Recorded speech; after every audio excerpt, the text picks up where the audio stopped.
রাজনৈতিক দুর্নীতির প্রসঙ্গটা যেহেতু এলো, এই বিষয়ে আপনার মূল্যায়ন জানতে চাই। আগের অংশে একটি প্রশ্ন নিশ্চয়ই আপনার কাছে ছিল যে মূল হোতারা এখনো কেন ধরাছোঁয়ার বাইরে। প্রথম প্রশ্ন হচ্ছে যে, দ্বিতীয় প্রশ্ন থেকে আমি আসি, যেহেতু আমার আগের আলোচনার ধারাবাহিকতা। আমি আগেই বলছি যে প্রাতিষ্ঠানিকভাবে এই সরকারের একটা গঠনগত দুর্বলতা হচ্ছে যে সে যেহেতু রাষ্ট্রযন্ত্র, এই প্রশাসন, আইনশৃঙ্খলা বাহিনী, সব ধরনের প্রতিষ্ঠানগুলোকে ব্যবহার করে বিনা ভোটে ক্ষমতায় আছে, তাহলে তার বিনিময় হিসেবে তাকে বিভিন্ন ধরনের সুবিধা, অন্যায় অনৈতিক সুবিধা দিতে হবে। এটা হচ্ছে বিনিময়। আমরা ক্ষমতা রাখবো, আমরা এই ক্ষমতা ব্যবহার করে লুটে পুটে নিব। এবং এতে আওয়ামী লীগের যে রাজনৈতিক সত্যিকারের নেতৃত্ব, তাদের অনেকেই কিন্তু আর মানে সাইডলাইনে চলে গেছেন। এখানে ক্ষমতার কেন্দ্রে চলে এসেছেন কারা কারা দেখেন। জেনারেল আজিজ বেনজির এই তো ক্ষমতা চালিয়েছেন। পুলিশ এই সরকারকে ক্ষমতা রেখেছে। 18 সালের পর থেকে এই কাহিনীটা রাস্তাঘাটে আমরা শুনতে পেয়েছি। ফলে এই সরকার এদের ধরতে পারবে না। আপনি যে বেনজির সাহেবকে ধরতে পারেন না, উনি যে নাই, এটার ব্যাখ্যাটা আমাকে দেন না। স্বরাষ্ট্র মন্ত্রণালয়ের মানে গোচরীভূত না হয়ে, মানে অর্থাৎ তার নলেজের বাইরে কিভাবে বেনজির সাহেব দেশত্যাগ করেন। যদি তিনি দেশত্যাগ করে থাকেন তাহলে সেটা স্বরাষ্ট্র মন্ত্রণালয় যা থাকে জানে, আর উনি যদি দেশে থাকেন তাহলে তো সরকারের জানার কথা। সরকারের চাইতে তো শক্তিশালী কেউ নাই।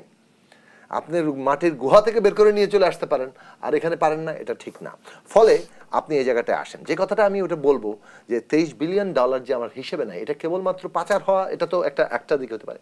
আরেকটা হচ্ছে যদি আপনি বাড়িয়ে দেখিয়ে জিডিপিকে বেশি দেখাতে চেয়ে থাকেন, তাহলে আপনি প্রত্যেকটা জায়গায় কিন্তু এর প্রভাব পড়বে। জিডিপি এবং বিদেশি ঋণের রেশিও, আপনার সমস্ত এতদিনকার এই যে মাথাপিছু আয়, আপনার এই যে আপনি যে লিস্ট ডেভেলপমেন্ট থেকে উপরে যেতে চাচ্ছেন, আপনি সবগুলো জায়গায় আপনি প্রভাব মানে করে ফেললেন। তার মানে এটা কি আমাদেরকে ব্লাফ দেওয়ার জন্য? তাহলে গভর্নমেন্টের গোচরের বাইরে কি ব্লাফ দেওয়ার কাজ হয়েছে? এটাকে আমাদের বিশ্বাস করতে বলেন? তাহলে এই যে জায়গাগুলো, প্রশ্ন ফাঁস সরকারের গোচরের বাইরে হয়েছে, বেশি রপ্তানি সরকারের গোচরের বাইরে হয়েছে, এইটা এই স্ট্রাকচারটা বলে না। এখন রাজনৈতিকভাবে যে দুর্নীতিটা হয়েছে, বাংলাদেশে রাজনৈতিক ক্ষমতা অপব্যবহার করার সুযোগটা সংবিধানের ক্ষমতা কাঠামোর মধ্যে আছে। সংবিধানের ক্ষমতা কাঠামোর মধ্যে প্রধানমন্ত্রীর হাতে সমস্ত ক্ষমতা কেন্দ্রীভূত করা হয়েছে এবং তার জবাবদিহিতার আর কোনো ব্যবস্থা রাখা হয়নি।